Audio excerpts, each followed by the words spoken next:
want to talk for a few minutes to the teens and the adults of this generation. I was going to get a pizza one day, standing in line waiting for my pizza, and there was an attractive young woman behind the counter. Just looked innocent, pure, sweet. And she was reading a book, and she went back to check on my order, and I looked down to see what she reading.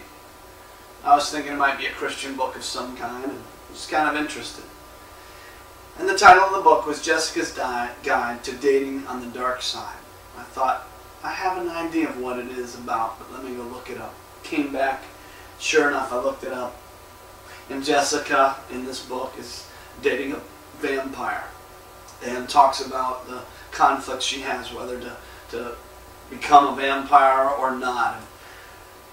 And it's just breaks my heart as I see this generation, and I typed into the Christian search to find out what is the Christian response to books like Twilight and Jessica's Guide and movies. And almost invariably, they're positive in nature. And I've been compelled, based upon the things that we've learned in 15 years of intensive ministry with people from all kind of walks of life. And we've dealt with vampirism and the realities of the destructiveness of involvement in vampirism. Yes, it is real. See, what most people today believe sitting in the pews, what I believe most of my Christian life, most of my life growing up, was that was kind of like werewolves and ghosts and goblins, and none of that's real anyways. Well, that's not true. In fact, there's a lot of things that we believe were just fairy tale and fantasy and we blow off that have a lot of reality, especially in regards to the darkness. I'm not telling you this to be scared, but if I didn't tell you what I know, and you and your teenagers, your children begin to get involved in things, and later on you find out that what I have to say is true, and you were never warned and you didn't heed the warning, or you took the warnings and you didn't heed them, then it's pretty serious, the consequences. Scripture talks a lot about not getting involved in things involving the occult, and yet today in our television, movies, books, we are just rife with occult influences. Most people think witchcraft isn't for real. The books about Harry Potter, all that stuff isn't for real. It is for real, and vampirism is for real. How do I know that? Well, I've got a pretty vast amount of experience in this arena, and we have been doing ministry with people from all walks of life. Mainly people who come from church, or their family members come from church, and they're Christians, and they've heard about our ministry. We have not done lots of advertising. People have just heard about people being healed and people being set free. And so with that, in the years of experience, we have dealt repeatedly with people that have been involved in vampirism for real. I've known people who were had offices next to people that were involved in Satanism, witchcraft, vampirism, and they've been able to tell me the stuff that they've known. I've dealt with people who themselves have been involved. I've dealt with people who once were involved are now free and can share the realities of what took place. Well, let me just tell you a couple of stories. One of the first encounters that I had was, actually I've had so many, but one of the encounters that I had was a young man, and his parents had called us to go minister to him. He was in a mental institution, and was not crazy. He, I guess, had been talking about ending his life. He was dealing with a number of different things, but for the most part was a very normal, sane teenager. And as we sat and talked, I began to tell him about other young people that we'd ministered to, and for some reason felt compelled to tell him about one young man who had been into vampirism. And after telling the story, he said, "How did you know?" I said, "How did I know what?" "That I was into that." I said, "Into what?"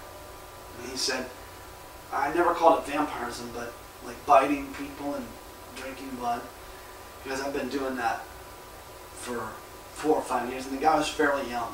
So he'd been doing it at a very young age. And I said, who introduced you to that? He said, I don't know. I've had a fascination with it ever since I can remember.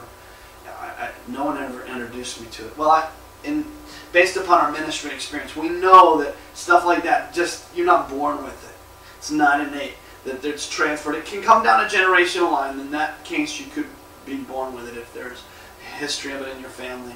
But typically, there would be some introduction, just like people who fantasize sexually at an early age. Typically, there's been some form of abuse taking place. This wasn't natural. It wasn't normal for a kid to be thinking or acting on some of the impulses this young man was acting upon. And he couldn't give me any clues as to where that came in. We were dealing with a lot of different things, so we began to minister to him.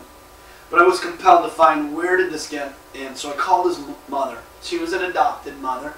And so I asked her about the birth parents. And she told me a little bit.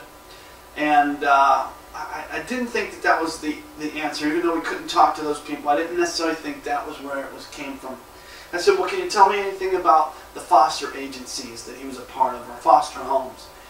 And she said, well, the place that we picked him up from was a foster home.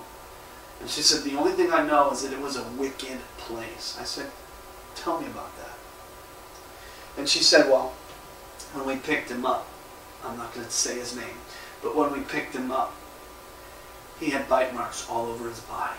And we thought, how horrible. What has he been through? They were adult bite marks.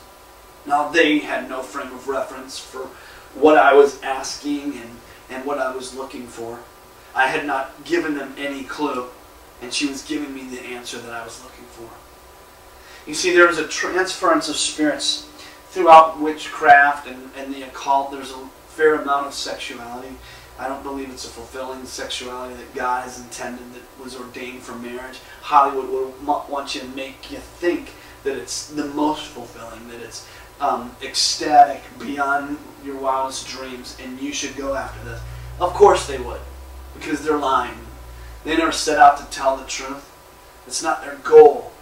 Their goal is to sell stuff, to make movies, and they're selling vampirism, and they're selling witchcraft at an alarming rate to our children and our teens and our adults. And very few people are concerned about it, or warning the Christian community or the rest of the world about it. This stuff is for real, and it's very destructive. Another person we were ministering to, his father had come and gotten some freedom from addictive issues in his life, and he wanted his son to get help. He was addicted to porn, fairly young man, and on the internet, and they'd done everything they could to try to stop it, and they hadn't been successful.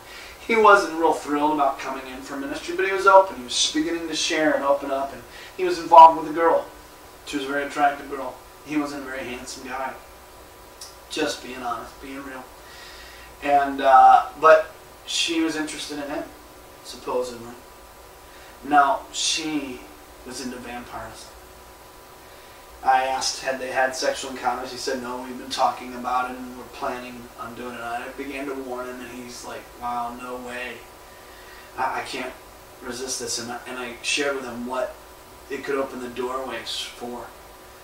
And I had not, at that point, had lots of experience with people involved in vampirism, but a little bit, and I just knew. I was like, dude, I wouldn't mess with that at all. Get away, run as fast as you can. And he wasn't ready to hear that.